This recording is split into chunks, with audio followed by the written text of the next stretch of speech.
Oh, yeah!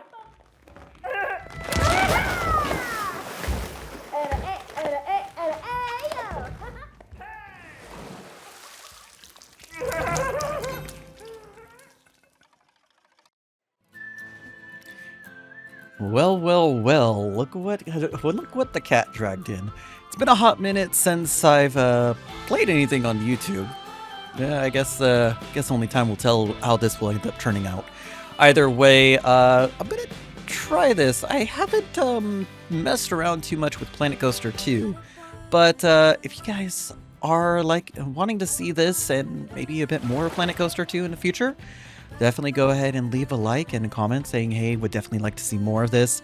I think we'll start off by playing a bit of the career scenarios, which I gotta say, I did mess around with the career mode previously when I first bought the game, and honestly during a failed attempt to record it.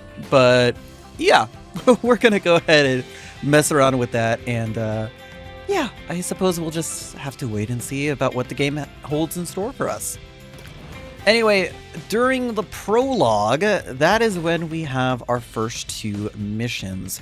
Keys to the coaster and in the swing of things, or in the swim of things. A little bit of a play on words there. I guess we'll just start with Keys to the coaster. It's your basic tutorial either way, so I'm going to go ahead and just see how it works. I've played through a lot of Planet Coaster itself. Planet Coaster 2, though, I have barely a few hours in, because I've messed around in franchise mode, I've messed around in the career mode, but I suppose it's just only a matter of time as to what we're going to see here. Let's just go ahead and get into it, shall we? Why, hello there! I'm glad you could make it. I'm Oswald B. Thompson, the CEO of Coaster Coast. Oh, Oswald, I didn't realize we had a guest. I'm terribly sorry. It didn't come up on my schedule. Not to worry, Eugene. This is the person I was telling you about. You're looking at the successor of Coaster Coast. Well, providing everything goes smoothly, of course. I can't just hand them the keys to the kingdom now, can I, Goodness, I do apologize. I've just checked my roster, and there you are, right between King Coaster and Queen Splash. Not quite sure how I managed to royally mess that up, but never mind. You're accounted for now. Marvellous! Well, with that sorted, I think it's about time Eugene, our brilliant ride engineer, and I showed you the ropes. Consider this your official induction. Well then, I certainly do like that indeed. If you've ever played Planet Coaster or Planet Zoo really took on the role of including voice acting or voiceovers inside of their tutorials and inside of their career mode as well. So I'm glad that Planet Coaster decided to go and take a page out of that book and end up developing it into Planet Coaster 2. And of course, Keys to the Coaster. It's a great big planet of potential parks out there, but you'll need to go through Coaster Coast's induction first. Please keep your arms and leg inside the coaster and on board at all times, and strap in for some lessons in park management. Okay, well, let's go ahead and just get this started. Before we get started, we have a checklist of objectives from HR that we need to go through. I know, but it's been company policy ever since one of our interns didn't know how to move around. We left them to it, only to find them in the same spot 3 days later. Oh, that won't be you though. Let's try moving the camera around the park now. So, of course, we have our basic tools here. We can go and hold down the center wheel to go ahead and rotate the camera a bit. And then we can go ahead and zoom in with the scroll wheel. And of course, we can move around by holding down our actual right button as well. And then we can also move around using the WASD keys. Some basic tools right there. And of course, we'll just go and do that a little bit. Now, I've got something that I think you'll enjoy. It's time to build your first ride. I'll hand you over to Eugene.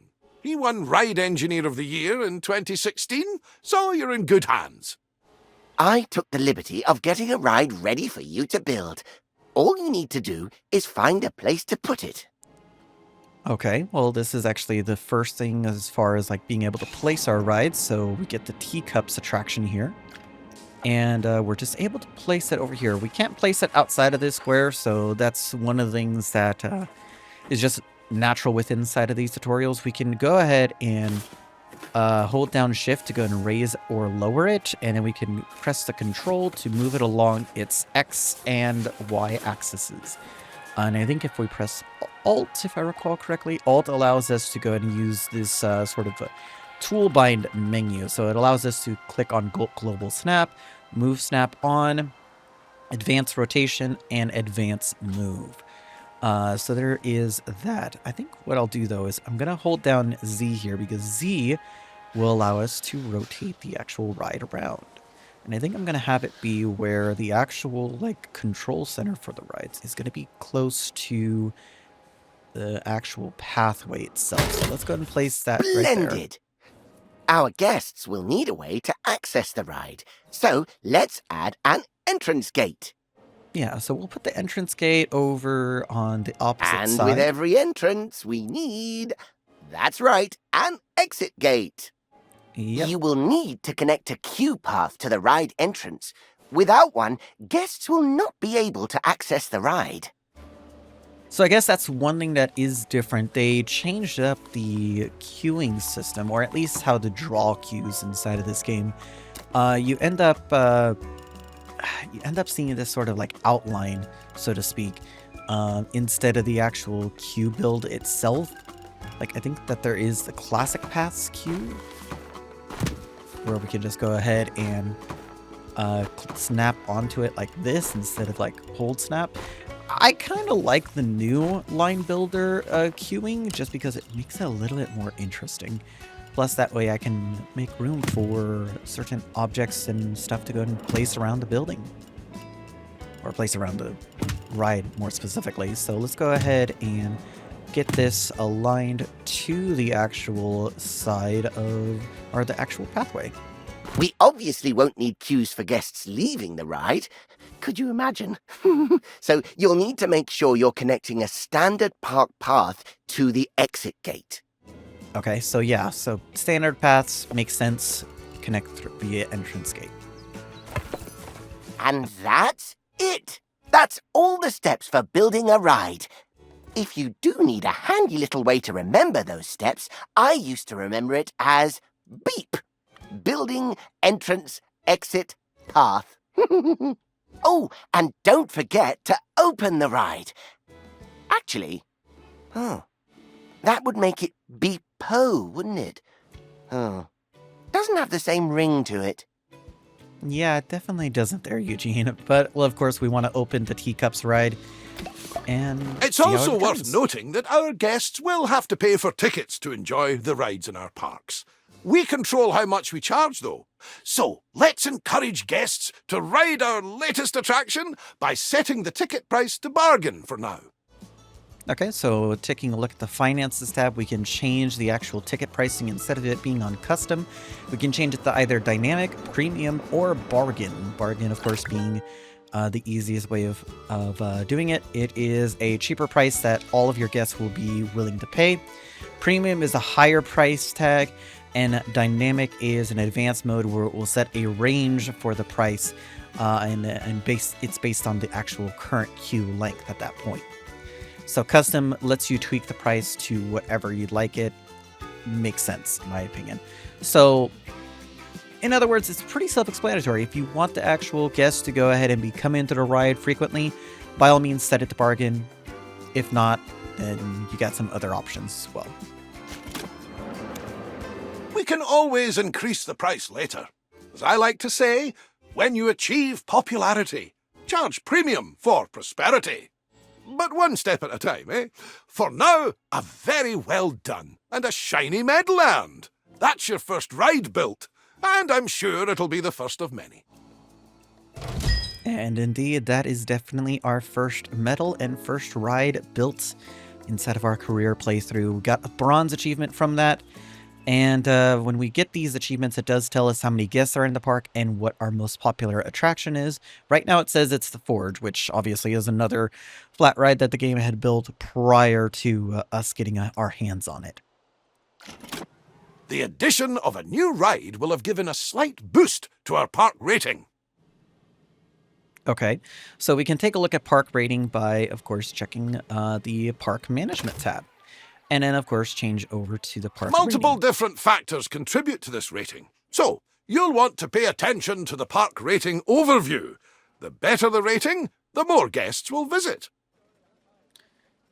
So it looks like our lowest reputation right now is our park reputation, which is swaying down a lot. This is based on breakdowns. Lowest rated metric in your breakdown will always have the most impact on your rating. So for this one, it is how many guests are within your park. Monitoring and addressing guests' moods and thoughts can help to improve their experience and influence their opinions of your park. So with this being a 0.2, that means we don't have a lot of guests in the park, which it makes sense because we don't have a lot of attractions either. With unique attractions, this is just like how many attractions are one-offs. Like you don't have multiple of the same attractions. Makes a lot of sense in that regard. Scenery, how well diverse is the scenery within your park? This can be either very easy or very hard to achieve, but most of the time, inside of these career scenarios, they're going to be very easy to achieve. And an attraction prestige is, of course, how prestigious certain rides are. So it's not the lowest, but park reputation certainly is. Okay. While driving the guest count up is good, we need to make sure the guests also remain happy while they're visiting. As you can see, we've just received a report that not all of the guests are enjoying themselves. It seems some are rather thirsty. To avoid this in the future, it's handy to keep checking on the Guest Needs tab. If things start dropping too low, you should step in and solve the issue before guests decide to leave. Let's start by quenching any thirst amongst our guests with a new drink shop. So with that said, we're going to go ahead and build our first drink shop now. So we can go ahead and filter down 2 drinks by going into shops and then the drinks subcategory. And we got 4 different options to choose from here. We got Soda Delightful, we got Pip Shot Juice, we got Gulpy, which is a classic from Planet Coaster itself. Same for Pip Shot, actually. Soda Delightful is new to Planet Coaster 2. And then also Latte Love, which makes a lot of sense. So we got coffee, a couple different options here. I think that the one that does the most because of, yeah, so you can see that there's different symbols associated with each of the different store types. So you got, I believe that's the purple one is relating to whether or not it has been researched.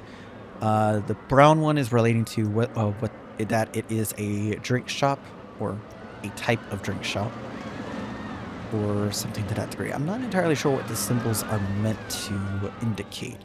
Maybe the candy symbol, the one with the lollipop, is meant to say like they serve sweet stuffs here. Makes sense in my opinion, but let's go and do with one of the new drink shops. Let's go ahead and place down So Delightful. And now with the snapping to grid on inside of Planet Coaster 2, Planet Coaster 1, by the way, did not have this, so this was definitely a difference right here. So I'm gonna just place that right there in the center. And let's go ahead and click on it and open it up. Brilliant! Now, the guests will need somewhere to relieve themselves after all that intake. Why not build a toilet nearby? We wouldn't want our guests walking around with crossed legs now, would we? That isn't good for anyone's posture. Now I guess we'll move that drink shop off to the side as we are getting the option to place down a toilet. So let's go and do that. I'm just going to place that right next to it. So there's that. I'm just going to put a little bit of a gap in right there. It does go ahead and adjust the actual pathway right there. Now, here's the facilities overview. Facilities provide important infrastructure to meet guests' needs and keep guests spending their time and money in your park. Food shops, drink shops, souvenir shops, and toilets are facilities that that meet guests' needs.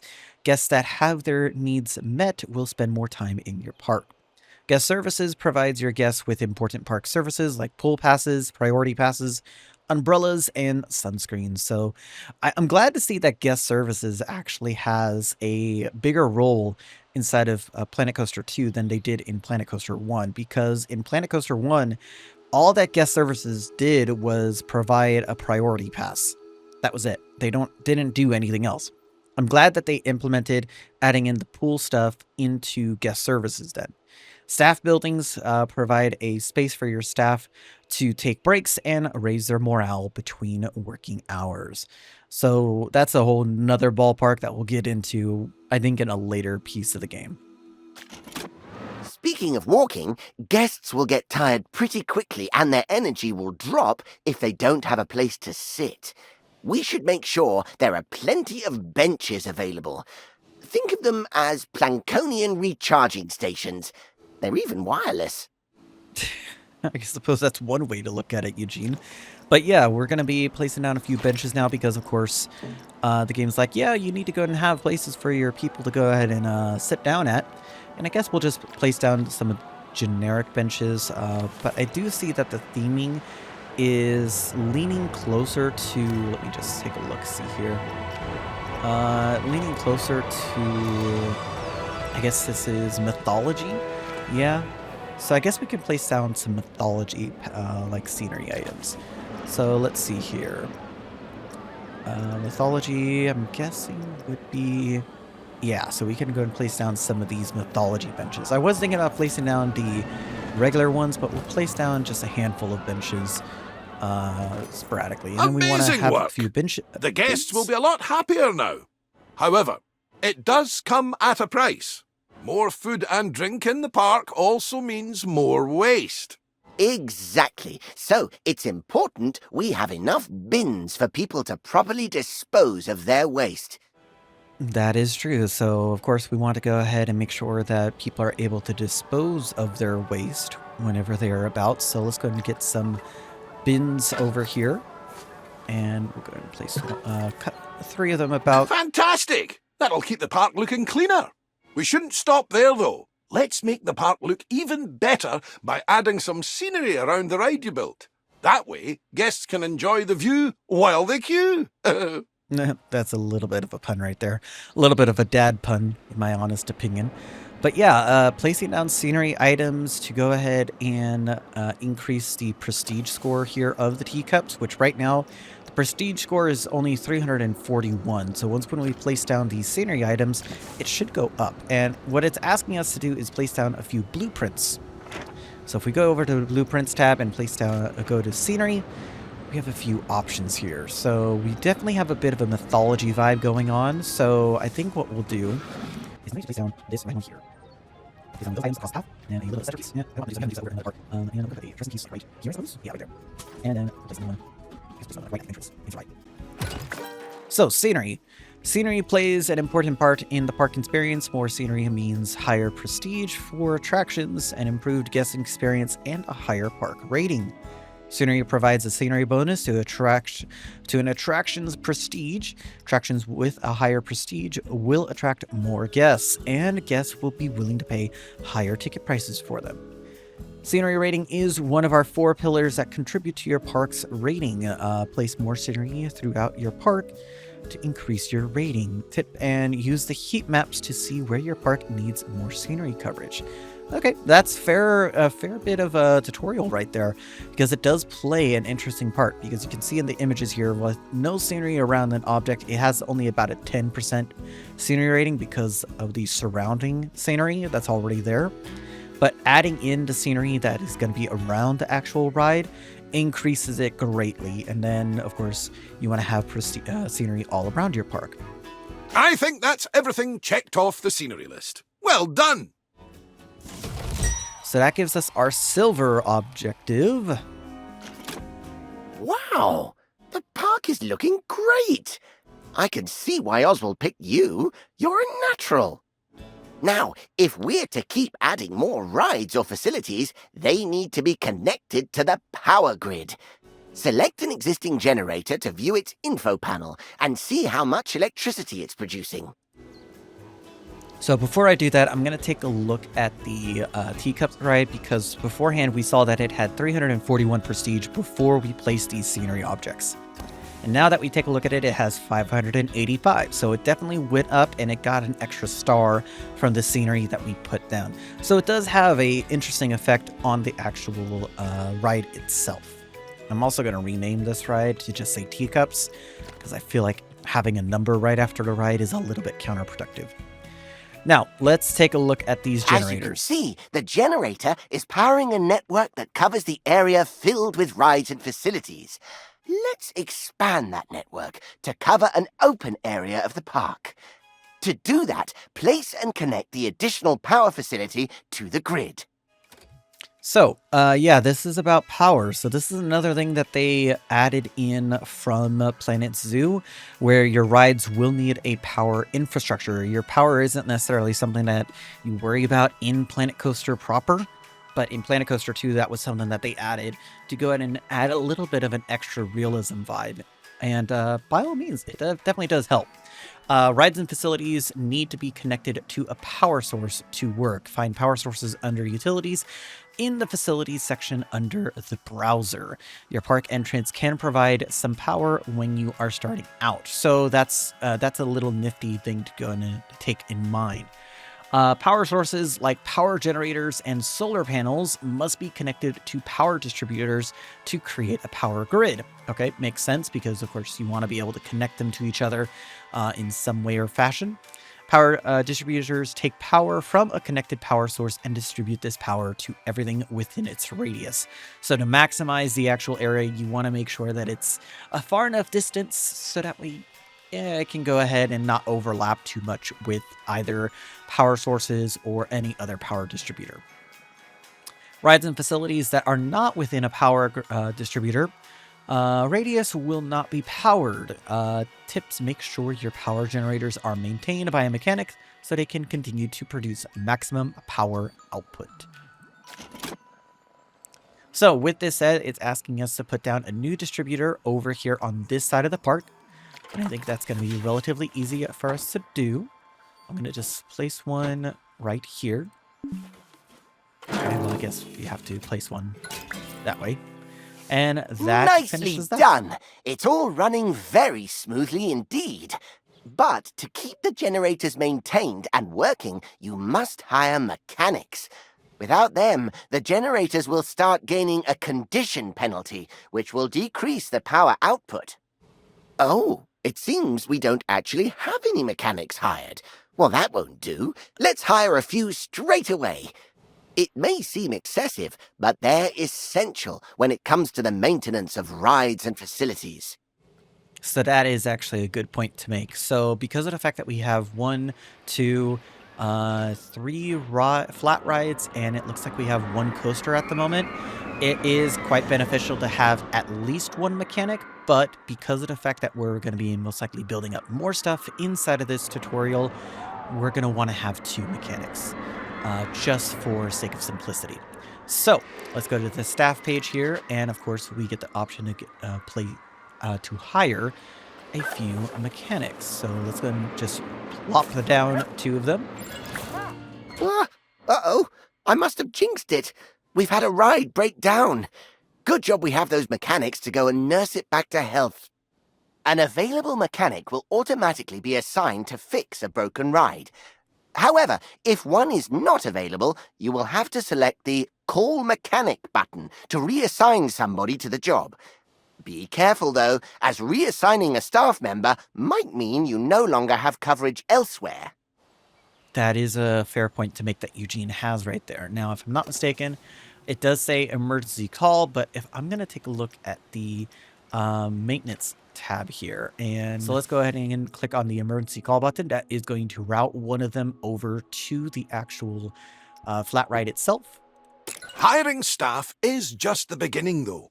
You also need to pay attention to staff morale. If it gets too low, staff will start to quit their jobs. Breaks are absolutely essential when it comes to keeping staff morale up. And just like guests, our staff need a place to re-energize. To make all of their tired little dreams come true, you should place a staff building.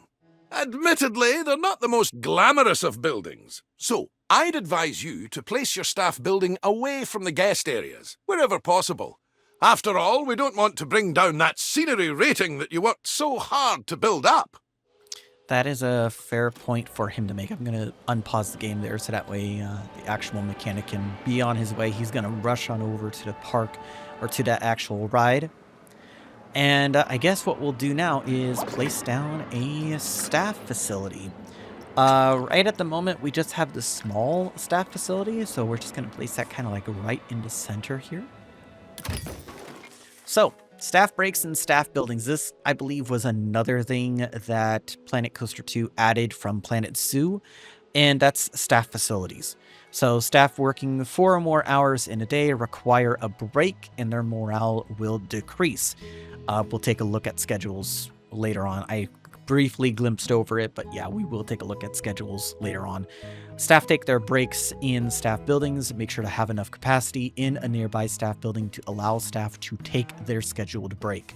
Staff require a minimum of 5 in-game minutes in a staff building for the break to count, and will leave the staff building after 10 in-game minutes to go to their next work assignment. So there's that. We can actually assign an actual block to be a break period for a staff member. So they'll go to a staff building. And of course, there's 4 different variants. You got the small, you got the medium, and you got the large. Great! Now the park staff have somewhere to go on their breaks and enjoy some peace and quiet. We just need to ensure our inquisitive guests don't go waltzing on in there for the free coffee, claiming to be lost. The best way to avoid this is by connecting an exclusive staff-only path to the building. Guests won't dare step foot on those tiles.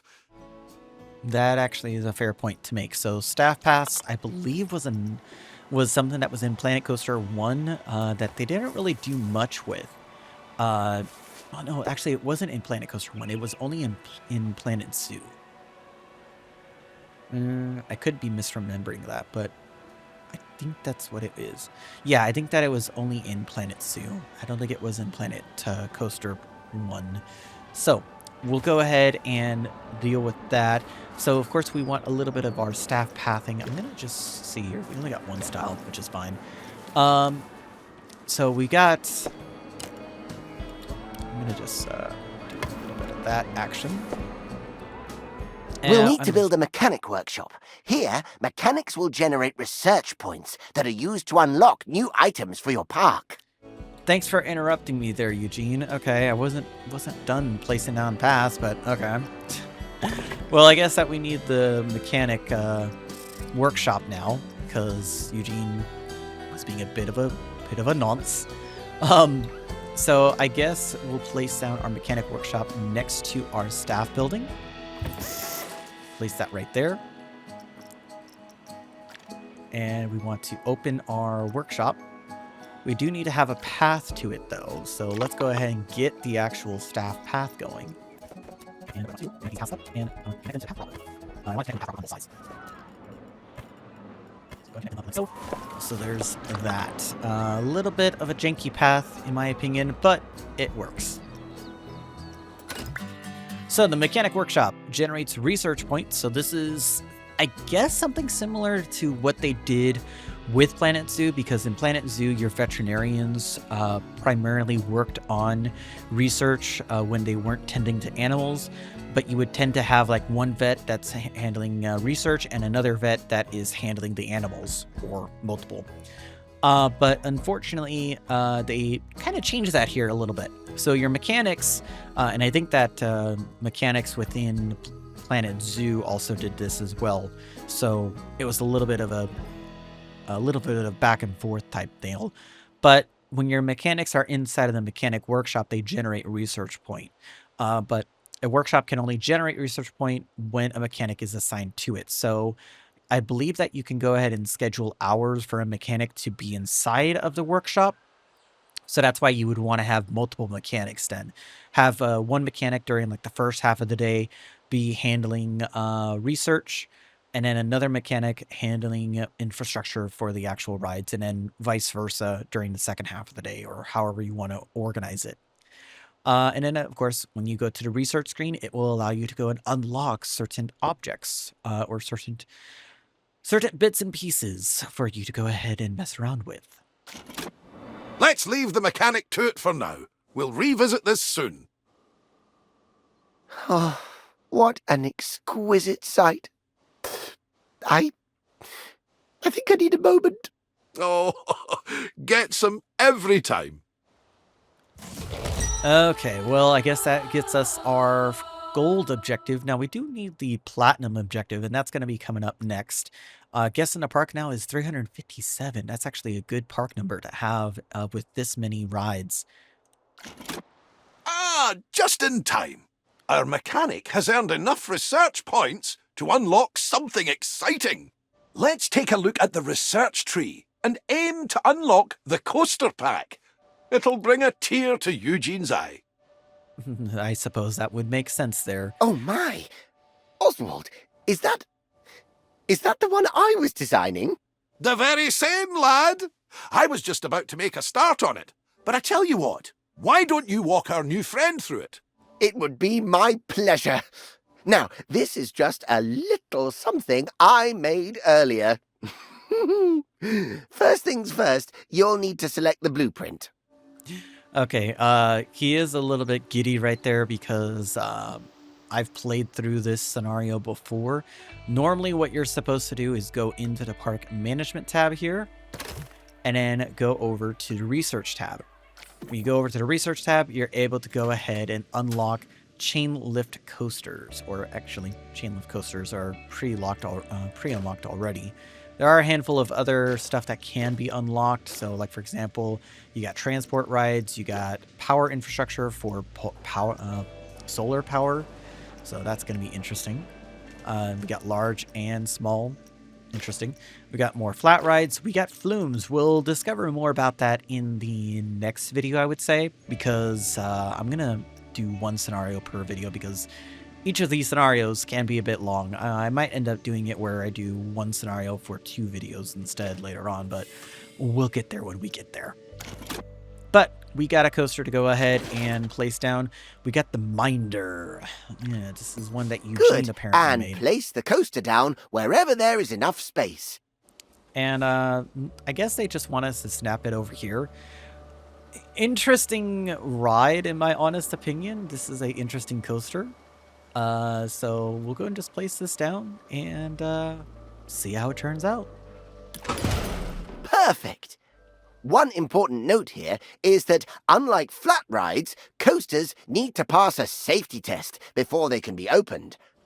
Now's as good a time as any. Would you like a countdown?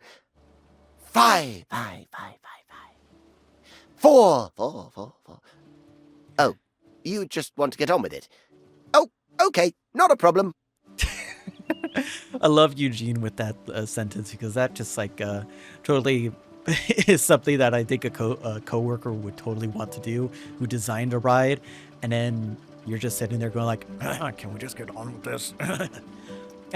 Yeah, I can totally understand where Eugene is coming from with that, but yeah, we'll go ahead and test this ride. We do need to test any coaster that we do end up placing down, regardless if it is a blueprint coaster or a custom-built coaster. So let's go ahead and test it. Coaster testing. Every coaster needs to be tested for safety before it can be opened. Yes, we just talked about that. If the test results show that the ride's fear, nausea, and or G-force are too strong, your guest may be unwilling to ride it. In the testing tab, you can check heat maps from previous tests to see where a coaster needs adjusting.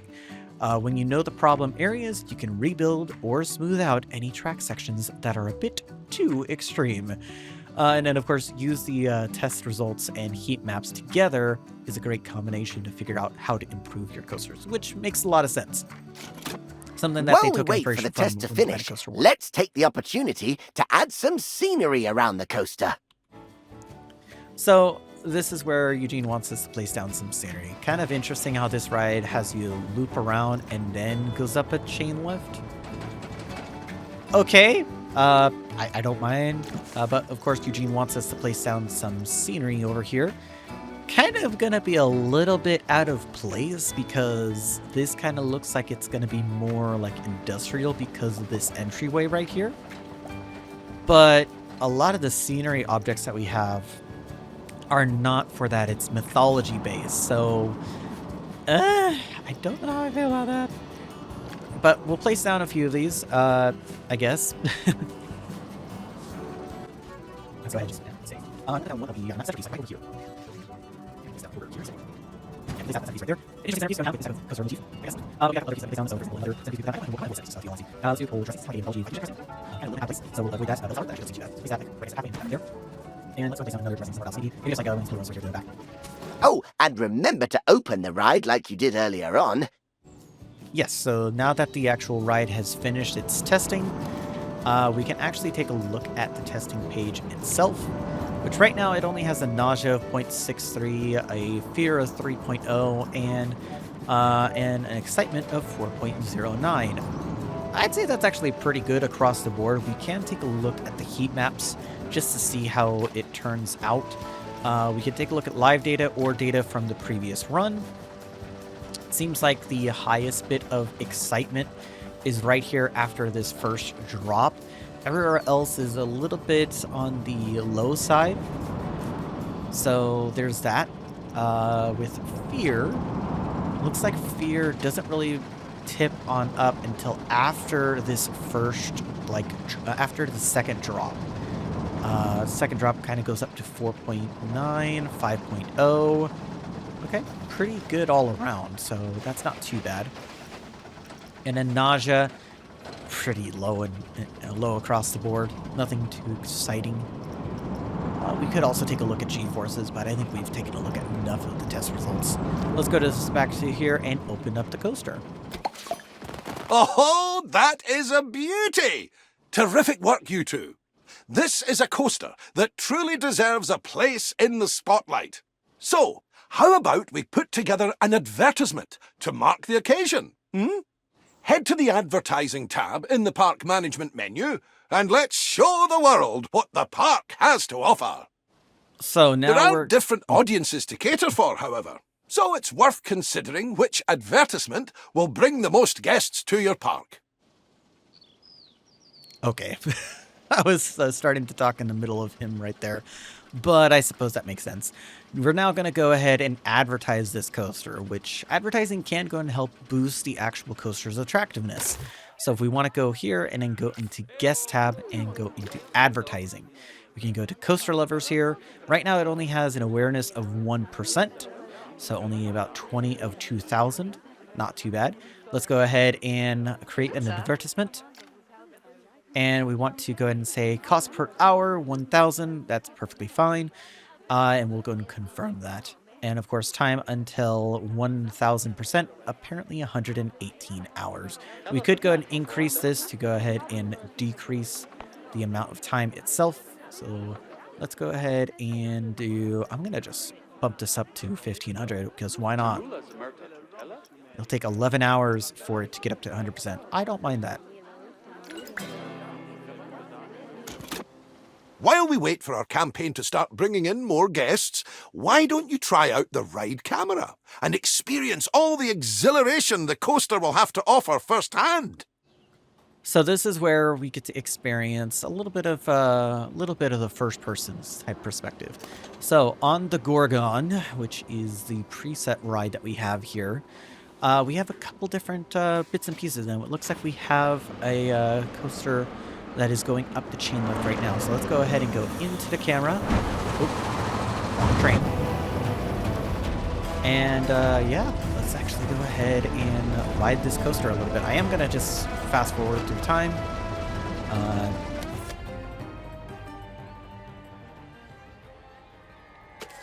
And right here is, of course, going to be the drop. And if we take a look here, there's the Gorgon. And we're going to have a tilt drop into a 90-degree drop right here, which I gotta admit, I do like this type of coaster. I've never been on one before, but I honestly would love to be on one. And 3, 2, 1. Oh. Not too bad of a coaster, in my honest opinion.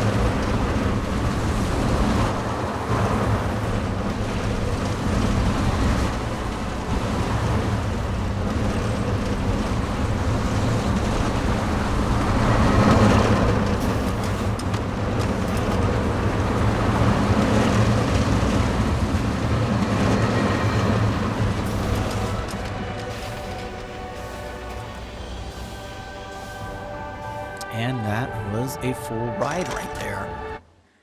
How too was bad. that? Enough for the time being? Just a little bit. Thank you again for all your hard work. Coaster Coast is going to be in the best of hands, I can tell. Oswald, you're not... I'm not going anywhere just yet, Eugene. Don't panic. We're just getting started, dipping our toes in the... Actually, hold that thought. I've got just the job lined up for you. I'll send you the details. See you soon. So with that said, we are officially done with this scenario. We end off the actual scenario with 473 guests in the park. I'm going to stay in the park right here instead of moving to the next scenario. And I hope you guys did go ahead and enjoy this little bit. I'm going to play through a little bit more of Planet Coaster 2 and get a few more recorded. Hopefully I can make this as like a mainstay, so to speak. No matter what, though, I think you guys will like it. If you guys did, leave a like down below. Subscribe if you haven't done so already. And I guess I'll see you in the next one.